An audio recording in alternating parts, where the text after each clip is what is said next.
guys, Action Figure House here, bringing you a review of the Power Rangers Lightning Collection, Boom Studios Mighty Morphin Red Ranger Trini, and Mighty Morphin Yellow Ranger Jason. This was a color swap event that they ended up doing in the comic books, and I'm quite happy to see a male Yellow Ranger and a female Red Ranger, but let's crack it open and see what all we get. Alrighty, so here's how it looks straight out of the box. You get the plastic-free packaging, so you get it all in those little bags that Hasbro's been doing.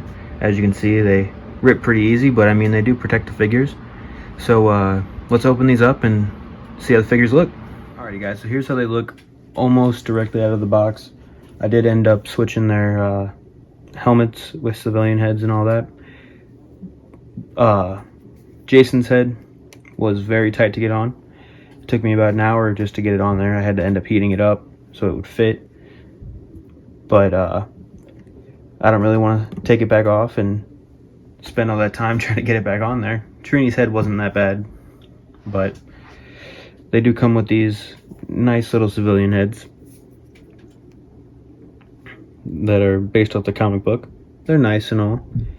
A little bit of paint mess up on Jason with that hairline and everything,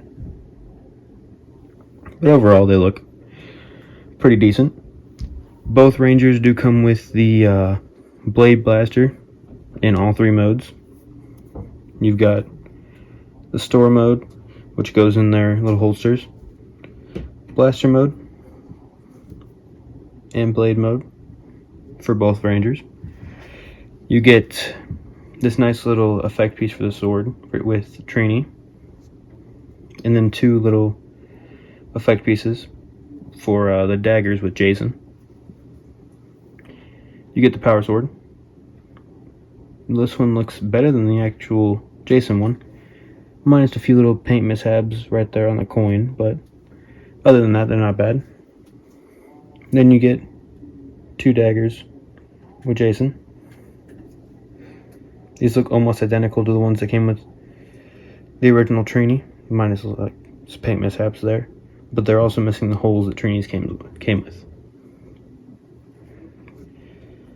And then Trini came with an extra fisted hand and a karate chopping hand. And Jason was supposed to come with two fisted hands, but I only ended up getting one with my package. But yeah, so let's get into some articulation, and then we'll get into some comparisons. Alrighty guys, so let's get into some articulation. We're going to start this off with Trini here. When it comes to her head, there's not much pivot that'll stay. It will look up just straight ahead, but it will look down quite a bit. There is a butterfly joint in the arm, allowing it to go forward that much, and it can go back that much. And this is the newer female pinless body. I don't really know how new it is anymore, but it was new at the time. There's a 360-degree bicep rotation.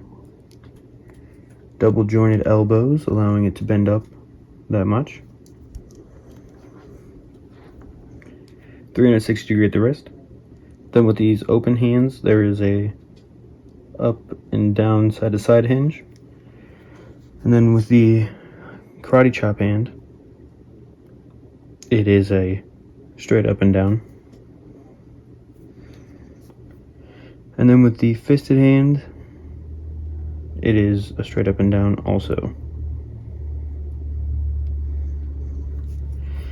And then with the waist, it'll go back that much. And it is a little hindered by the belt, but it will come forward about that much. Then of course you have the rotation at the chest, 360 degrees. This does have the drop down hips. They are a little bit loose, nowhere near as bad as the men's legs usually are. But the leg will go up that high. Then it will go back that far. You can do the complete splits. And then 360 degree at the upper thigh. Double jointed knee, allowing it to go up that high. There's a boot cut, 360 degrees. Ankle pivot. And then ankle articulation.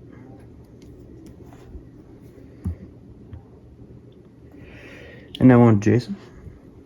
His head is the exact same way. It'll go up just a little bit. It doesn't go down really at all. But then there is no pivot to it either. There is a 360 degree turn though. Butterfly joints, allowing it to go forward that much. And then go back that far. This is also on the new male pinless body. A joint in the arm that allow it to go up that high. Then down that far. And then Trini has that also. I don't remember if I mentioned that or not. It'll go up that much, down that far. Please stand. Or not. Then 360 degree at the bicep. Ooh. Alrighty then. Double jointed elbows, allowing it to bend that much. 360 degree at the wrist. With the open hands, it is up and down, same as Trini. Then with the fist, it is top to bottom, also the same as Trini. And then with the waist, it'll look forward that far. Then go back real far. Then of course 360 degree at the top. He also has them drop down hips, real loose. And then 360 degree at the upper thigh, which I don't know why, but mine doesn't seem to be connected there. And then double jointed knees, allowing it to go back that far. And for some reason, this knee is really loose, like barely stays in position most time. But oh well. We also have a 360 degree boot cut, ankle pivot, and ankle articulation.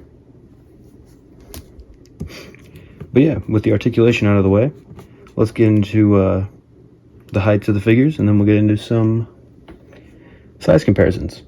Alrighty, so here are Jason and Trini compared to the original release, Jason and Trini. As you can see, they are about the same height.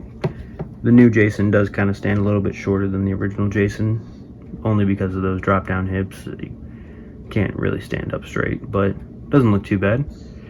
Now, I am going to end up switching the Red Ranger helmets because Trini's does look more screen accurate than Jason's does. And I was really buying this set for the male Yellow Ranger, frankly, because it looks, or it's what I've been looking for. Yellow's my favorite color, so yeah. But let's take a look at how those look switched.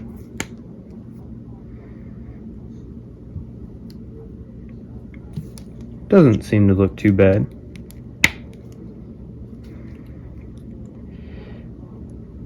But as you can see, now we have a more screen accurate Jason. And the original Jason helmet does not look too bad on the Trini body. But yeah, let's take a look at how they compare to the rest of the Mighty Morphin team. Then we'll get into some final thoughts and photos of the figures. Alrighty, so here's how they compare to the rest of the Mighty Morphin team. And they look great together. Everybody sizes up amazingly, other than the fact that Jason is a little bit shorter than the rest of the guys because of them drop down hips. Can't really get him to stand up straight. I mean, there we go. Still a little bit shorter, but not too bad. But yeah, let's check out one more size comparison, and then we'll get into some final thoughts. Guys, so for the last size comparison, we have both Tommies. Now, I know that in the comic books, these color swaps didn't have the Green Ranger or the White Ranger at the time. But I thought, you know, it might be nice to see how they'd look together. And I'd say it looks pretty cool. But other than that, let's get into some final thoughts on the figure, and then we'll look at some photos of it. Alrighty, so my final thoughts on the figures are that overall they're some pretty decent figures, other than my gripes with them, such as Jason here, with me missing the hand with him, the head's taking so long to get on and off, them being so tight and all that. Jason's head alone taking so long just to switch because of how small the ball joint holes are and everything. And the drop down hips being so loose and that knee being even looser than that. But overall, they're decent figures. I love the color swaps and how they're doing more stuff from the comic books and everything.